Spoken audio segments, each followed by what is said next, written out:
শুভ সকাল বন্ধুরা। আজ 12 মার্চ বৃহস্পতিবার। আজকের সকালের বরাক তথা সমগ্র আসামের গুরুত্বপূর্ণ খবরগুলি হল: আগামী 15 মার্চ পর্যন্ত সাবধান, আগামী 4 দিন সতর্ক। উজান থেকে নিম্ন আসাম পর্যন্ত 24টি জেলায় শুরু হতে চলেছে প্রচণ্ড বৃষ্টিপাত। ইতিমধ্যে অ্যালার্ট জারি করেছে আবহাওয়া বিজ্ঞান কেন্দ্র। উজান থেকে নিম্ন আসাম পর্যন্ত 24টি জেলায় হাই অ্যালার্ট জারি করা হয়েছে। আগামী 15 মার্চ পর্যন্ত বৃষ্টিপাতের সম্ভাবনা রাজ্যে।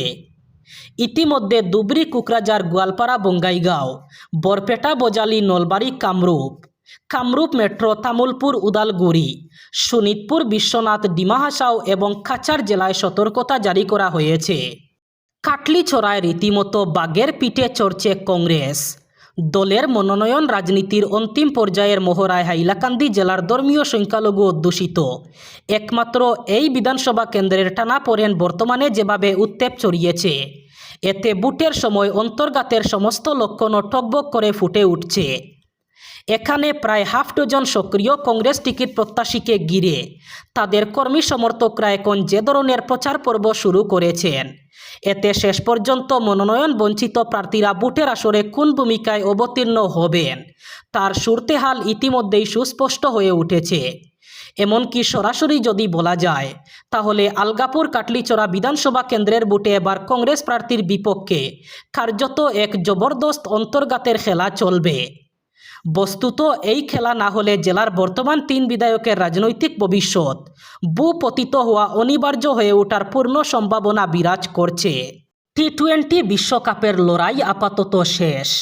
এবার ক্রিকেট প্রেমীদের নজর 2026 সালের ইন্ডিয়ান প্রিমিয়ার লিগ অথবা IPL টুর্নামেন্টের দিকে। ইতিমধ্যে সম্প্রচারকারী সংস্থার পক্ষ থেকে পরিষ্কার করে দেওয়া হয়েছে, আগামী 28 মার্চ থেকে এই টুর্নামেন্ট শুরু হতে চলেছে।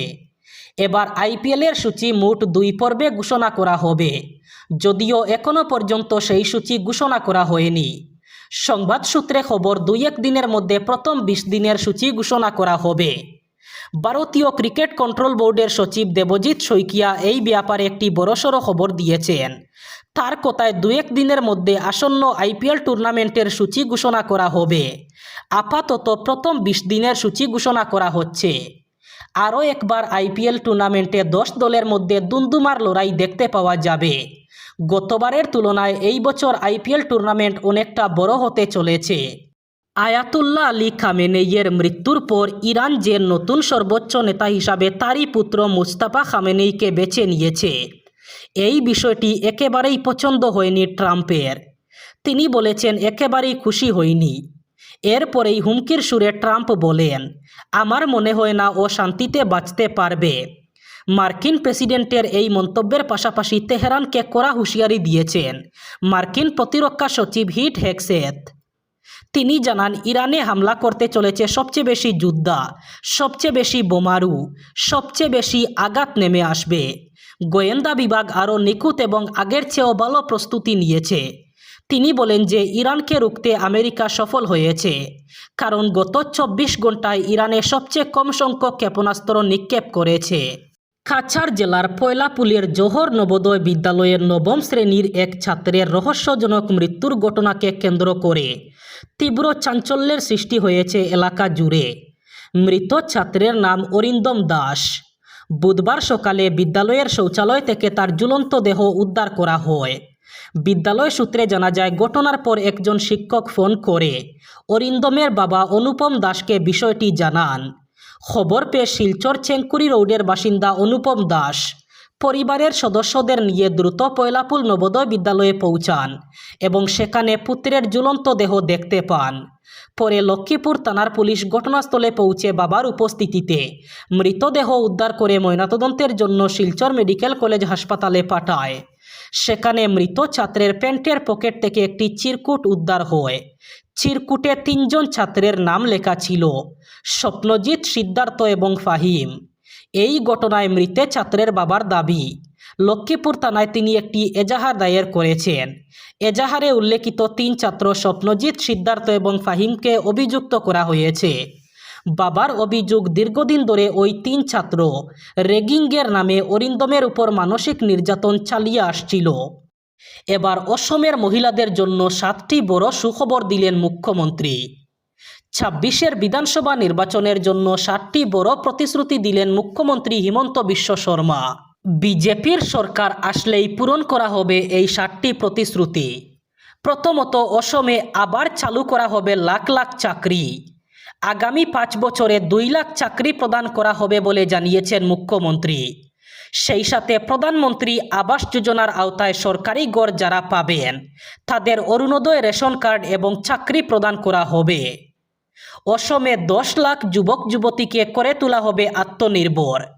10 লাখ যুবক যুবতী পাবেন অসমে 2 লাখ টাকা করে। 10 লাখ উদ্যোগীকে দেওয়া হবে 2 লাখ টাকা করে।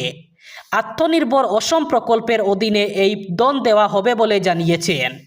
সেই সাথে মহিলা উদ্যমিতা প্রকল্পের মাধ্যমে দেওয়া হবে 25,000 টাকা। রেশন কার্ড থাকা লাখ লাখ গ্রাহকরা পাবেন অধিক সুবিধা। এবার চাল, ডাল, লবণ, চিনি, সেই সাথে সরষের তেল এবং চা পাতাও দেওয়া হবে বিনামূল্যে। সেই সাথে বাদ পড়া মহিলাদের নাম অন্তর্ভুক্ত করা হবে অরুণোদয়ে। নতুনভাবে শুরু হবে অরুণোদয় আবেদন। 1250 টাকা থেকে বৃদ্ধি করা হবে অরুণোদয় প্রকল্পের টাকা। এআইইউডিএফ ত্যাগ করে সদ্য অগপথে যোগদান করা বিধায়ক করিমউদ্দিন বরবুইয়াকে কাছাড়ে বিপুল সংবর্ধনা জানানো হলো। বুধবার দুপুর প্রায় 12টায় কুম্ভীরগ্রাম বিমানবন্দর থেকে সরাসরি ট্রাঙ্ক রোড স্থিত অগপর জেলা কার্যালয়ে প্রথমবারের মতো উপস্থিত হন তিনি। সেখানে জেলা কমিটির বিভিন্ন স্তরের নেতাকর্মীদের সঙ্গে সাংগঠনিক পরিচিতি এবং মত বিনিময় করেন বিধায়ক। অগপর কাছাড় জেলা কার্যালয়ে দলীয় নেতাকর্মীরা অসমিয়া ফুলন গামছা এবং ফুলের তোড়া দিয়ে করিমউদ্দিন বরবুইয়াকে উষ্ণ সংবর্ধনা জানান। সংবাদ মাধ্যমের সঙ্গে কথা বলতে গিয়ে বিধায়ক করিমউদ্দিন বরবুইয়া বলেন, সুনাইয়ের রাজনৈতিক ইতিহাসে প্রথমবারের মতো একজন দুর্নীতিগ্রস্ত বিধায়ক হিসাবে নির্বাচিত হয়েছিলেন আমিনুল হক লস্কর।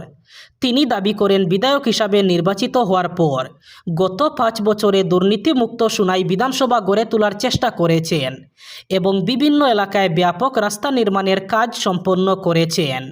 এবার বরাক উপত্যকার 3 জেলার আজকের আবহাওয়ার খবর। আজ 12 মার্চ বৃহস্পতিবার বরাক উপত্যকার 3 জেলায় গরমের সাথে সাথে হালকা বৃষ্টির সম্ভাবনা। আজ শিলচর কাছাড়ে সর্বোচ্চ তাপমাত্রা থাকবে 31 ডিগ্রি সেলসিয়াস এবং সর্বনিম্ন তাপমাত্রা থাকবে 20 ডিগ্রি সেলসিয়াস। শ্রীভূমি করিমগঞ্জে আজ সর্বোচ্চ তাপমাত্রা থাকবে 31 ডিগ্রি সেলসিয়াস এবং সর্বনিম্ন তাপমাত্রা থাকবে 20 ডিগ্রি সেলসিয়াস। একইভাবে হাইলাকান্দি জেলায়ও আজ সর্বোচ্চ তাপমাত্রা থাকবে 31 ডিগ্রি সেলসিয়াস এবং সর্বনিম্ন তাপমাত্রা থাকবে 20 ডিগ্রি সেলসিয়াস। এই ছিল আজকের সকালের গুরুত্বপূর্ণ খবরগুলি। ভিডিওটি অবশ্যই লাইক করবেন এবং চ্যানেলটি সাবস্ক্রাইব করবেন।